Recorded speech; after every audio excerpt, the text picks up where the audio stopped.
نے عزت رکھی نہیں ہے۔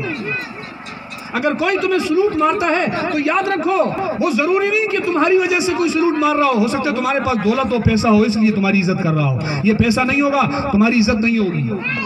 60 سال کے بعد ریٹائر ہو جاتے ہیں، اسکول سے ریٹائر ہو گئے، آرمی سے ریٹائر ہو گئے، اداروں سے ریٹائر ہو گئے، اور مولوی جب 60 سال سے زیادہ کی عمر کا ہوتا ہے اس کی عزت بڑھ جاتی ہے، شیخ الحدیث بنا دیا جاتا ہے، کہا جاتا ہے بزرگ ہو گئے، بڑے عالم ہو گئے، انہوں نے زمانہ علم میں گزار دیا، عزت اور بڑھ گئی اور بڑھ گئی، موت تک اس کو اللہ عزت دیتا رہتا ہے، وہ ریٹائر کبھی نہیں ہوتا۔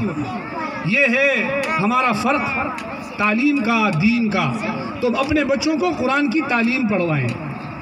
میں نے حدیث ایک پڑھی تھی، میں اس کا ترجمہ کر دیتا ہوں، پھر آپ سے اجازت چاہتا ہوں۔ حدیث میں نبی کریم صلی اللہ علیہ وسلم نے فرمایا، سب کہہ دیں صلی اللہ علیہ وسلم۔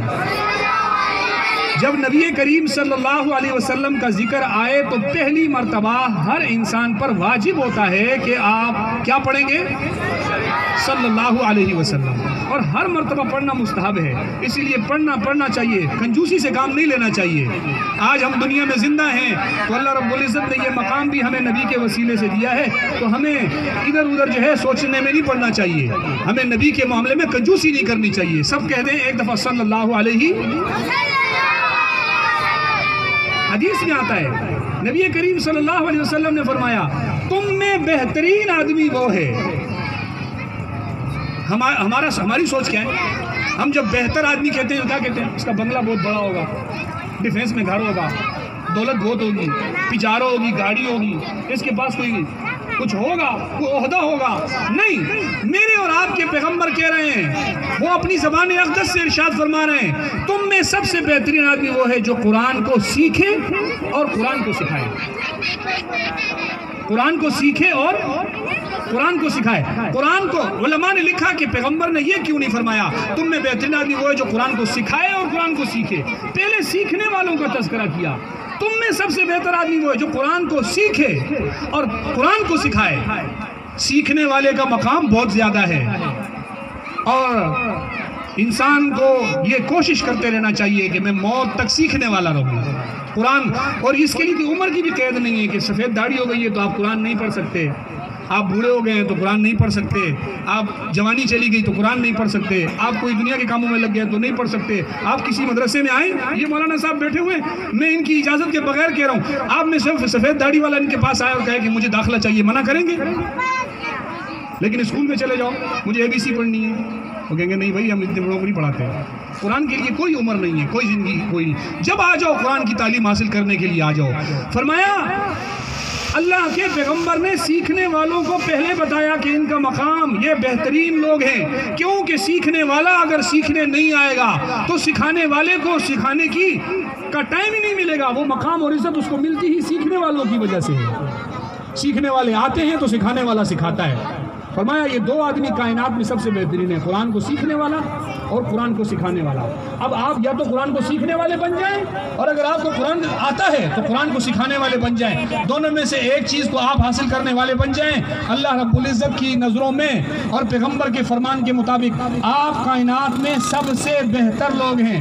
نہ کوئی مالدار آپ سے عزت میں ہے، بڑا ہے، بہتر ہے، نہ کوئی جو ہے عہدیدار آپ سے، وہ بڑے سے بڑا عہدیدار ہو، دولت والا ہو، بنگلے والا ہو، کار والا ہو، جتنا کچھ ہو، وہ اپنے مال اور دولت کو اپنے گھر چھوڑ کے جب مسجد میں آتا ہے تو اسی غریب قاری کے پیچھے آگے کھڑے ہو کے نماز پڑھتا ہے، اور دنیا کو یہ پیغام جاتا ہے کہ تمہاری دولت وہ تمہیں اس امام سے آگے لے کر کبھی نہیں جا سکتی، تمہاری گاڑی، تمہارا بنگلہ اور تمہاری دنیاوی عزتیں وہ تمہیں اس امام سے آگے لے کے جا کے نہیں سکتی، تم رہو گے وہیں۔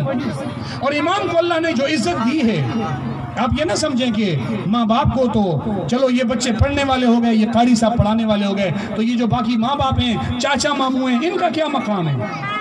ان کا مقام بھی سنتے جاؤ۔ نبی کریم صلی اللہ علیہ وسلم نے فرمایا حافظ قرآن بچہ اپنے گھر کے 10 آدمیوں کو جنت میں لے کے جائے گا، اور 10 کون سے؟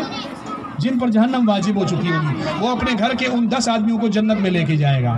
تو آپ میں سے کون کون ایسے جو جنت میں نہیں جانا چاہتا؟ ہر آدمی جانا چاہتا ہے۔ اور ماں اور باپ کو، حافظ قرآن کے ماں اور باپ کو ایک تاج پہنایا جائے گا، اتنا خوبصورت تاج ہوگا جنت میں کہ وہ تاج سورج کے مقابلے میں بھی زیادہ روشنی دے گا، اور لوگ اس کو دیکھ کر کہیں گے شاید یہ وقت کے نبی ہیں۔ کہا جائے گا نہیں، یہ نبی نہیں ہے، یہ حافظ قرآن کا والد ہے۔ اس کے بیٹے نے قرآن حفظ کیا ہے، تو اپنے بچوں کو قرآن کی تعلیم دلائیں۔ مولوی اتنا سستا ہے کہ آپ کے بچوں کو قرآن بھی مفت میں پڑھاتا ہے۔ آپ لوگ تانے دیتے ہو مولوی چندے کر رہا ہے، لوگوں سے پیسے مانگ رہا ہے۔ میرے بھائی اگر یہ کسی کے پاس چندہ کرنے چلا بھی گیا اور مانگنے چلا بھی گیا ہے تو تیرے سے فیس تو نہیں لے رہا، تجھے خوش ہونا چاہیے کہ پریشان ہونا چاہیے؟ وہ چندہ مانگ رہا ہے، آپ جا کے مانگو نا۔ آپ اپنی عزت کے خلاف سمجھو گے؟ مولوی اپنی عزت کو اس لیے داؤ پہ لگا رہا ہے کہ آپ کا بچہ حافظ قرآن بن جائے اور قیامت والے دن آپ کے سر پر اللہ سورج سے زیادہ روشن تاج رکھ دے۔ یہ مولوی اس لیے چندہ کر رہا ہے، اس کے چندے کا اور کوئی مطلب نہیں ہے۔ اگر تم یہ کہو کہ مولوی کو کمانا نہیں آتا، یہ مصلے پہ بیٹھا ہوا بچے کو پڑھانے کے لیے تو اس لیے 5000 روپے لے رہا ہے، تو مولوی کمانے میں اگر آ جائے تم سے بھی آگے نکل جائے گا۔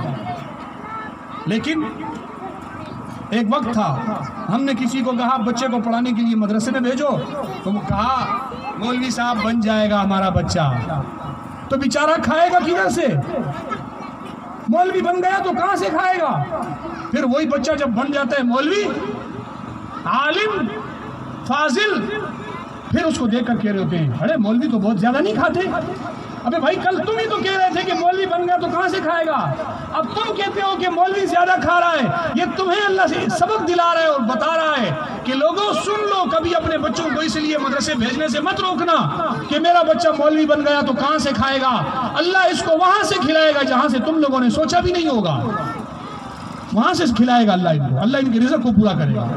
اور جس کے سینے میں قرآن ہو اللہ اس کو کبھی بھی، اگر بشرطے کہ وہ اس پر عمل کرنے والا ہو، سینے میں قرآن رکھ کر اس پر عمل کرنے والا کبھی ناکام نہیں جاتا، وہ کبھی ناکام نہیں ہوتا، دنیا میں بھی اور آخرت میں بھی۔ تو اپنے بچوں کو حافظ قرآن بنائیں گے بھائی؟ حافظ قرآن کے ساتھ تو یہاں اسکول کی تعلیم بھی دی جا رہی ہے۔ وہاں آپ کو کون پڑھاتا ہے بچوں کو اسکول؟ جن بیچاروں کو کلمے نہیں آ رہے ہوتے وہ اسکول پڑھا رہے ہوتے ہیں۔ تو اس سے اچھا نہیں ہے کہ ایک عالم، ایک حافظ، ایک دیندار، ایک متقی، ایک پرہیزگار آپ کے بچوں کو قرآن بھی پڑھا رہا ہو اور ساتھ اسکول بھی پڑھا رہا ہو؟ تو دونوں چیزیں حاصل کرنے کے لیے اپنے بچوں کو مدرسوں میں داخل کریں۔ علاقے کے لوگوں سے بھی گزارش ہے ان لوگوں کے ساتھ تعاون کریں۔ یہ دنیا کا سب سے بڑا ویلفیئر کا کام کر رہے ہیں، اس سے بڑے ویلفیئر کا کام کوئی نہیں ہے۔ کسی کے گھر 100 روپے کا آٹا پہنچا دینا یہ کوئی خدمت نہیں ہے۔ خدمت یہ ہے کہ اس کے گھر میں حافظ قرآن پہنچا دینا، خدمت یہ ہے اس کے گھر سے ایک اللہ کا ولی بنا کے پیش کر دینا، خدمت یہ ہے اس کے لیے آخرت میں جنت بنا دینا، اور حافظ قرآن کے والد کے سر پر سونے کا تاج رکھا ہوا ہو۔ اصل تو یہ خدمت جو عوام کی ہو رہی ہے یہ خدمت ہے۔ یہ دنیا اور یہ دولت کیا خدمت ہے؟ یہ آٹا چینی گھر میں پہنچا دینا کون سی بڑی خدمت ہے؟ اصل خدمت تو دین کی ہے جو آپ کے گھروں تک پہنچائی جا رہی ہے۔ تو اس میں اہل علاقہ سے بھی گزارش ہے کہ اپنے ان مساجد و مدارس کے لوگوں کے ساتھ تعاون کریں۔ اللہ رب العزت مجھے اور آپ کو کہے سنے پر عمل کی توفیق۔